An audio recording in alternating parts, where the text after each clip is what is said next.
సందర్భంగా శ్రీవారిని దర్శించుకునేందుకు భక్తులు పెద్ద సంఖ్యలో అక్కడికి తరలి వెళ్తున్నారు. వీకెండ్తో పాటు వరుస సెలవులు రావడంతో భక్తుల తాకిడి ఎక్కువైంది. కొత్త ఏడాది ప్రారంభం రోజున భక్తుల రద్దీ మరింతగా పెరిగే అవకాశం ఉంది. దీనికి తగినట్లుగా టీటీడీ అధికారులు ఏర్పాట్లు చేశారు.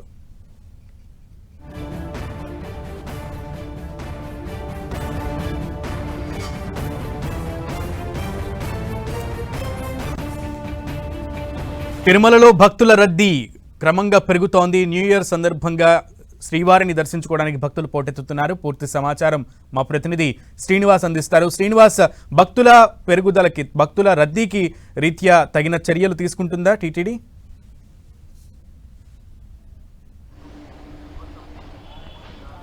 సునీల్, తిరుమల తిరుపతి దేవస్థానం ప్రతి ఏటా కూడా ఇయర్ ఎండింగ్లో భక్తుల రద్దీ అధికంగా ఉంటుందని అనేక జాగ్రత్తలు తీసుకుంటుంది. ఈ నేపథ్యంలోనే గత 3 రోజులుగా భక్తుల రద్దీ భారీగా ఉన్నప్పటికీ తిరుమల తిరుపతి దేవస్థానము ఏర్పాట్లను ముమ్మరంగా చేపట్టింది. భక్తులకు ఎటువంటి ఇబ్బందులు లేకుండా కూడా జాగ్రత్తలు తీసుకుంది. ఇటు క్యూ లైన్లో కావచ్చు, వైకుంఠం క్యూ కాంప్లెక్స్లో కావచ్చు, అన్నప్రసాదాల పంపిణీతో పాటు భక్తులకు అవసరమైన మజ్జిగ, పాలు, మంచినీరు ఇవన్నీ కూడా అందించేందుకు టీటీడీ ఏర్పాట్లు చేసింది. మరోవైపు వీఐపీ బ్రేక్ దర్శనాలను కూడా 3 రోజుల పాటు వీకెండ్స్లో రద్దు చేశారు.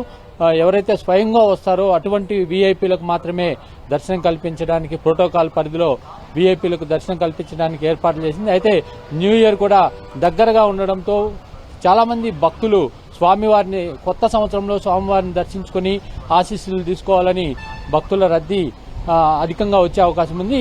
ఈ నేపథ్యంలోనే టీటీడీ కూడా అందుకు సిద్ధమైందని చెప్పుకోవచ్చు.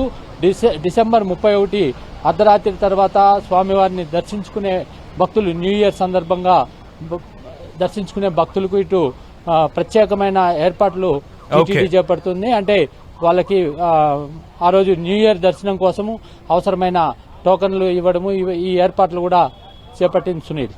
Okay Srinivas, thank you.